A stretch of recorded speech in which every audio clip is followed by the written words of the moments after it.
తిట్టడం సారీ చెప్పడం నీకు అలవాటేగా. ఈసారి మాత్రం సారీ చెప్పడానికి రాలేదు అంజలి.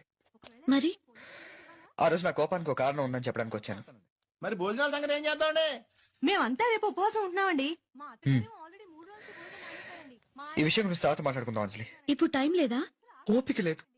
పొద్దునుంచి ఫుడ్ లేదు, బండిలో పెట్రోల్ లేదు, జేబులో డబ్బు లేదు. పరిస్థితి ఏం బాలేదు. నువ్వు ఒక 1000 ఉంటే అడ్జస్ట్ చేస్తే నీకు హైదరాబాద్ వెళ్ళగానే ఇచ్చేస్తాను. ప్రామిస్. నా కోసం ఇంత కష్టపడి అన్నవరం వస్తే నీ ప్రేమని డబ్బుతో వెలకట్టమంటావా రిషి? చూకేస్తే నవ్వే ఓపిక కూడా లేదు. ఒక్కసారి అని చూడు. మేము ప్రతి సంవత్సరం ఇక్కడికి వస్తామండి.